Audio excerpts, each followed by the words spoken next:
বাবাকে ছোট্ট একটা সারপ্রাইজ দিতে পেরে আমি খুব খুশি। এটা হচ্ছে বাবার জন্য একটা কেক এনেছিলাম। তো বাবা আজকে আমাদের বাড়িতে আসবে। আজকে হচ্ছে বাবার জন্মদিন 7ই জ্যৈষ্ঠ। তো আমার ঠাকুমা ছোটোবেলা থেকেই আমরা দেখে আসছি এমনি নর্মাল ঠাকুরকে পুজো দিয়ে বাবাকে রান্না করে দিত। তবে কোনোদিনও ছোট থেকে বাবা কেক কী জিনিস, কেক কাটা কী জিনিস সেই সব জানতেও না, করেও নি। আর আমরা মেয়ে বলে আমার ঠাকুমা কোনোদিন আমাদেরও জন্মদিন করতে দেয়নি আর কি। তো আমার মায়ের খুব ইচ্ছা হতো আমাদের জন্মদিন করার, কিন্তু কোনোদিনও করতে পারিনি। ওই যে বললাম ঠাকুমা করতে দেয়নি কোনো দিন। তো আমার বিয়ে হয়ে যাওয়ার পর আমার শ্বশুরবাড়িতে এসে কিন্তু আমার জন্মদিন পালন হয়। তো যাই হোক, বাবার জন্মদিনের দিন বাবা আজকে আমাদের বাড়িতে আসছে ডাক্তার দেখাতে। যদিও সেটা ভালো জিনিস না যে ডাক্তার দেখানোর জন্য আসছে, তো যাই হোক কী আর করার। তো ডাক্তার দেখাতে আসছে বলে সেই সূত্রে আমি বাবার জন্মদিনটা পালন করব বলে ঠিক করে নিয়েছিলাম। তো যাই হোক, দেখো বাবা চলে এসছে মিমির জন্য বছরের প্রথম ফল লিচু এনেছিল। তো বাবাকে আমি বেগুনি আর মুড়ি দিয়ে দিয়েছি, আর সাথে মিষ্টি।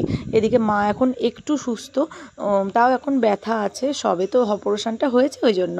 তো দেখো আমি একটা ছোট্ট করে কেক এনেছিলাম।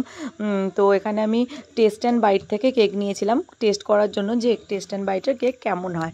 তো দেখতেই পাচ্ছি আমার মা একটু আধটু চলাফেরা করতে পারছে। তো সকালবেলা ঘুম থেকে উঠেই ওই জন্য আমি কিছু রান্নাও করে নিয়েছি, আর সাথে বাবার জন্য একটু পায়েস বানিয়ে নিয়েছি। জন্মদিন মানেই তো পায়েস। তো যাই হোক, বা আমার ঠাকুমা সকালবেলা উঠে আর কি বাবার নামে পুজো দিয়ে দিয়েছিল, বাবা প্রসাদ খেয়ে আমাদের বাড়ি চলে এসছে। তো এই দেখো কেকটা খুব সুন্দর না? কাকুটা বললো যে বাবা তো তাই বাংলায় লিখবো। আমি বললাম হ্যাঁ অবশ্যই বাংলায় লেখো। দেখো বাবা বেঁচে থাকলে, বেঁচে থাকাটাই অনেক আসলে বলতে পারো। একটা ছাদের মতো, একটা ছায়ার মতো, একটা বট গাছের মতো, তাই না? বাবার টাকা পয়সা নিয়ে কোনো লাভ নেই, কারণ বাবা বেঁচে থাকাটাই একটা ছায়ার মতো। যেমন মাকেও প্রয়োজন তেমন কিন্তু আমাদের বাবাকেও প্রয়োজন। তো যাই হোক, বাবার যেহেতু পায়ে খুবই ব্যথা, বাবা পায়ের জন্যই ডাক্তার দেখাতে এসছে।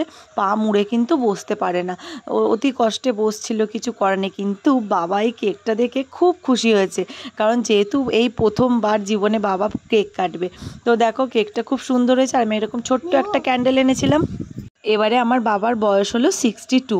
ভেবেছিলাম ওটাই আনবো, কিন্তু 2 লেখাটা ছিল না বলে আমি এই ক্যান্ডেলটা এনেছি। তো দেখো বাবাকে বললাম যে এরকম ফু দিয়ে নেবাও। বাবা তো কোনো দিন কাটেনি, ওই জন্য জানে না। বাবারা হয়তো এরকমই হয়। তো যাই হোক, মিমি তারপর হাতে ধরে কেকটা কাটছে। তো বাবা মানে ভয় ভয় পাচ্ছে যে কী করে কাটবো, মানে যেহেতু কোনো দিন কাটেনি। তো যাই হোক, তারপর মিমি বাবাকে শিখিয়ে দিচ্ছে, দাদু জোর করে চাপ দাও তাহলেই কেটে যাবে। তো দেখো তারপরে কেক কাটা হয়ে গেছে। এবার মিমি বাবাকে খাইয়ে দিচ্ছে, তারপরে আবার বাবা মিমিকে খাইয়ে দিচ্ছিল। তো এই করে সুন্দরভাবে কেটে গেল সময়টা। তো তারপরে আমি এবার রান্নার দিকে চলে যাব, কারণ অনেক রান্না এখনও বাকি আছে। তোমরা জানোই আমার শাশুড়িরও অপারেশন হয়েছে, সবাই বলতে পারো অসুস্থ, এরকমই চলছে সময়টা।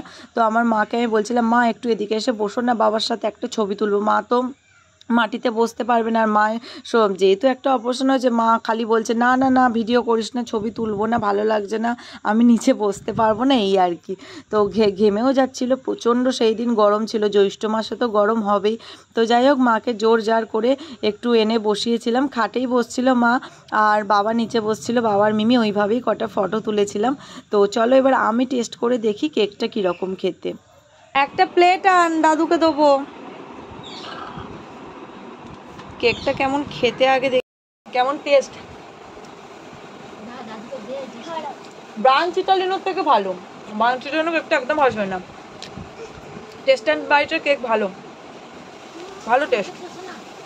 কন টন টন করেই যাচ্ছে, প্রচুর কন কন টন টন করে যাচ্ছে, কিন্তু তো দেখতেই পেলে বাবার হাঁটুর হাড় ক্ষয়ে গেছে, আর কীরকম জায়গাটা ফুলে আছে। বাবা সেই জন্য পেন দিয়ে দাগ করে এনেছে, মানে এতটাই যন্ত্রণা করছে, রাত্রে ঘুমোতে পারছে না পর্যন্ত।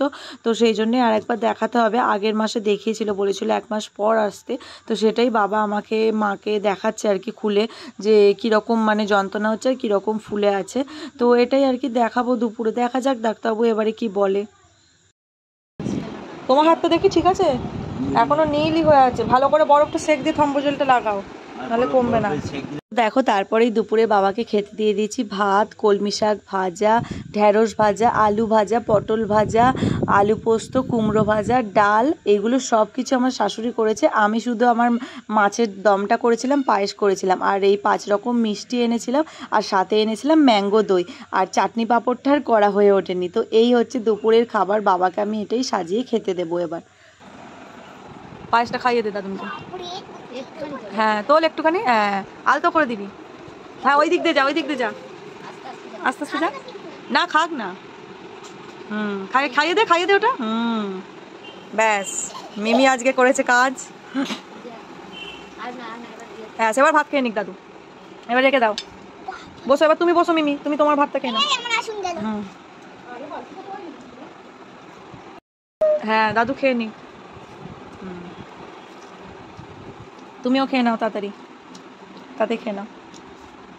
তো দুপুরে খাওয়া দাওয়ার পরে একটু শুয়েছিলাম, তারপরেই বাবাকে নিয়ে এসেছিলাম পায়ের ডাক্তার দেখাতে। তো পায়ের ডাক্তারবাবু দেখানো হয়ে গেছে, 4,500 টাকার ওষুধ দিয়েছে। তো সেই সব কিনে নিয়ে বাবা এখন চলে যাচ্ছে বাড়ি। তো আমি একটু ট্রেনে তুলে দিতে এসেছিলাম, তো দেখো ট্রেন অ্যানাউন্স করেছে, সেই জন্য বাবা চলে যাচ্ছে। তো চলো, ভালো লাগলে লাইক করো।